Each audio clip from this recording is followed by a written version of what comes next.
What is up, guys? It's the Sound Alchemist joining you guys here with Gersh1. And today we're back at it to answer more questions in another enticing episode of For the Greater. This is a video series where we answer the questions left by you, the viewer. You have a question for us, comment down below. Put question in front of your question because we get those questions first. Also, if you enjoy our content and you want to support the channel, if it feels like you're just hanging out with two bros talking about 40K and other weird shit, you can give us a super thanks. If you do, ask us a question and we'll make it a thumbnail question for the next episode. In other words, you would lead the next greater WAAAGH.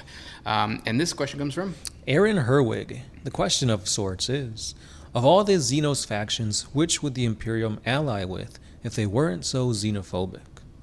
The one that makes the most sense would be the Eldar. Yeah. The Emperor wanted the Webway. The Emperor wanted humanity to control its psychic thingamajiggies.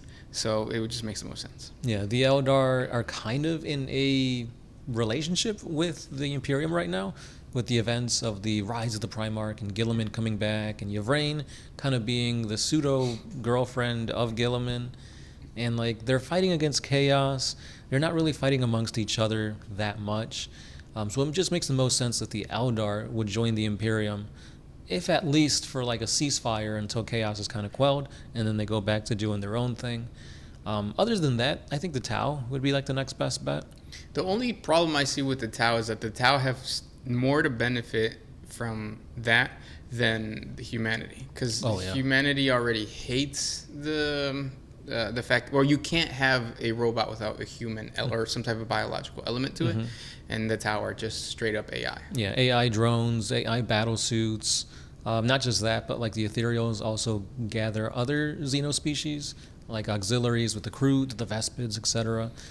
So it's like so not only do I have to accept you, but then I gotta get your kids too. Not in this day and age. You gotta be no kids and ready to party. That's right. Yeah, you can't be bogged down with this greater good mentality. Yeah, no, it's not greater good. It's selfish forever. Yeah. So again, the Imperium, they're all about the Emperor. So having another religious, or not really religious, but another, like, what would you call that? Belief system coming into the Imperial fold would be too much for them. New dogma. There you go. Yeah.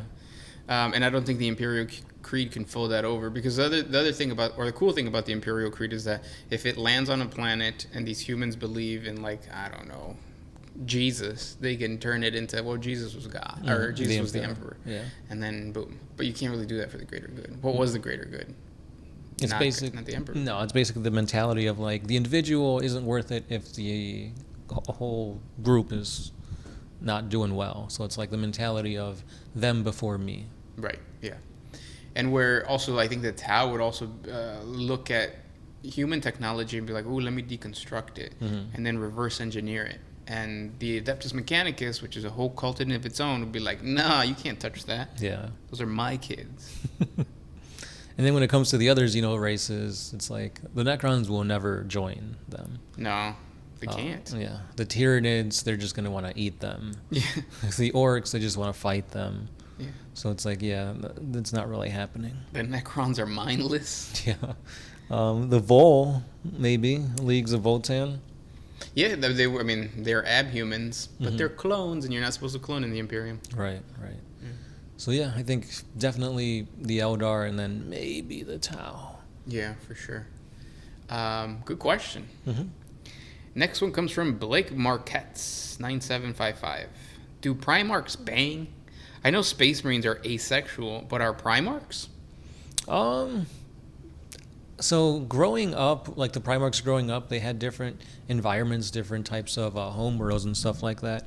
And they didn't really have that type of, like, relationship. It's not like they had, like, wives or children or anything like that. They were pretty much just, like, grown up and raised to be either warriors or rulers or just similar-esque types of positions of power. Yeah. Because obviously you look at a Primarch and it's like, well, this is a 20-foot tall superhuman that grows at an incremental rate and then stops aging at a certain time, is super smart, picks up anything I teach them, and is an expert combatant. Like, these guys are destined for more. Yeah. That doesn't mean that they don't have Riz, though. True. They got mad Riz. And I'm pretty cap.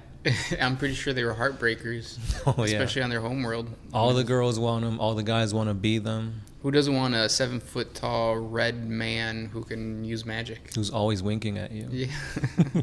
I mean, just look at Sanguinius. The dude is like... angelic? Yeah. If I saw a guy with wings, I'd let him take my girl. Heck, well... I would try to ride him. Hey. Me first, right? Yeah.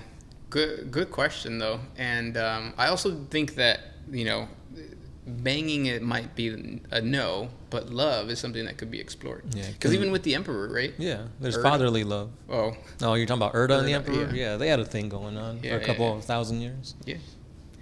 The outcome of sex does not have to be children. It could just be pleasure. Like dolphins. Yeah, I guess. Like to fuck a dolphin? They got blowholes. Yeah, I guess. Next question. This one is by Marshall Jackson. The best thing about the 2nd and the 11th Primarch, in my opinion, is that your guess is as good as mine about them. I like that canonically they can be very versatile. And we need to protect that, because GW, I feel like one day is just going to be like, oh, hi, Black Library author. Take the Lost and the Damned and do whatever you want with it. Mm-hmm. No, don't touch those. Yeah, I think that's what makes them so sandboxy, is that they give you just enough to kind of make you think you could do anything with them. Yeah, make us feel special, and make us feel like we can add on to this amazing universe that is grimdark and misogynistic, oppressive, stagnant, depressing. We love that shit. We're men in our 30s. That's GW's demographic right there. Yeah. You're sad. You got disposable income. Come over here. Yeah. Good question. Or good point. The next one comes from the big one. Should I have that never give up and give 110% attitude when it comes to stalking people? It'll get you in trouble. Oh, for sure. Next one. That's it. That's all our advice for you. Yeah. This one's by 01000011. When are you guys going to do an apocalypse battle report? Ooh, like my pile of shame is too big to want to put my army on the tabletop for a simple 2K list. And Apocalypse is like, nah. Yeah. We're not mini wargaming where like they can get commissions and stuff. Yeah. Well, I mean, we could, but like we haven't. Right. We've spoken before where like the demographic that watches our videos are here mainly for the lore. Yeah. And when we put out battle reports, it's like we do get a little bit of you guys watching, but nothing compared to like lore. That's true, yeah. It would not go anywhere. Yeah. We'd play it, but at the same time, after turn 1, we'd be too tired about setting up the armies, and no, we'll stick to our 1K, 2K games. And I know what you guys are thinking. Like, isn't that a cyclical thing? Like, you complain that your like battle reports don't get views, so you don't create them. But by not creating them, you're not building the demographic. And yes, it is a cyclical thing. We are an Ouroboros of just we're the Thousand Suns over here. Yeah, we're the serpents eating our own tails. Mm-hmm. He's also got a part 2. Oh, go ahead. Also, with GW basically officially killing off Firstborn Marines, what do you think would happen to 30k Space Marine armor in a Primaris-only 40k? They can squeeze into it. It's like when you go up a size and you squeeze into the size. What are men's sizes? Their waist sizes. Oh, like a 32 to 40? Yeah, that kind of thing. Yeah, it's like, I'm going to work out. I'll eat better. I'll make sure this fits in 2 weeks. Nah, you never do. And then you're just and then you're just mad at yourself. Coke makes you really skinny. It also ruins your life. Yeah, so what's better? Nah, but it doesn't ruin your life. Next one. Well, hold on. Well, I had more to say besides. Sorry, I just really wanted to go get. Besides being spokespersons. Yeah. So yeah, I feel like all the Firstborn Marines eventually will kind of get phased into just being played on the Horus Heresy game, because obviously we've seen that with the Contemporary Dreadnoughts that are going to Legends. You'll still be able to play these Contemporary Dreadnoughts, Leviathan Dreadnoughts in your games of 30k, and I guess 40k will just be entirely Primaris Marines, which, I mean, if they keep putting out really good-looking sculpts and models, I think GW can kind of get away with it, but at the same time, you're going to leave a bad taste in the mouth of all the Firstborn Marine players.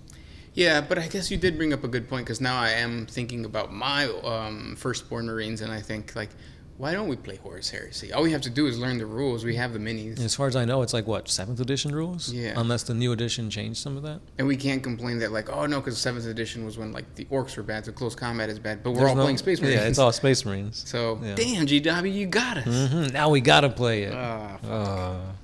Let's go to Hordes. Yes. Let's buy a whole new army, learn a whole new system instead of playing something that we kind of already know. Yeah, damn it. Next question comes from Jen Stallion. If hands crossed and hooked at the thumb is the sign of the Emperor, what is the sign of chaos? So this is the sign of the Aquila, not the Emperor, right? Right, yeah. Sign of the Emperor is this. Oh, I'm not gonna do it. You guys are gonna clip that. Yeah. But you know. It's very not something that you want to do. Right. I don't think there is a universal sign of chaos. Well, there's the circle with the right, cross. but it's not like a gesture or a hand sign that. Oh no, yeah, no.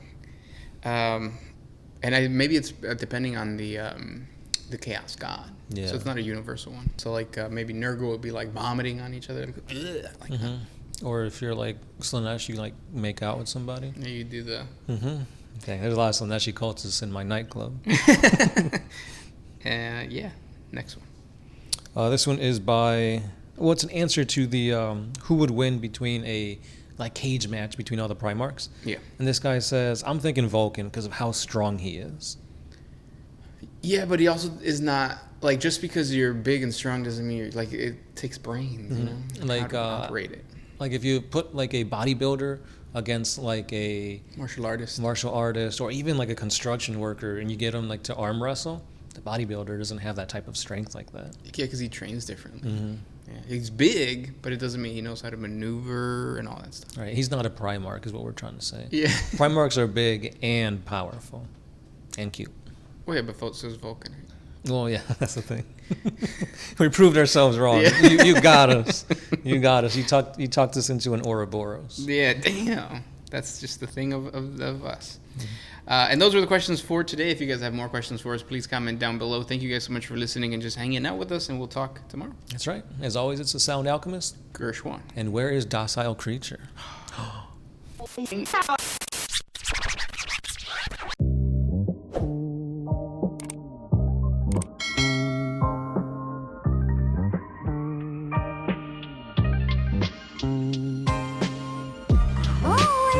Put my freedom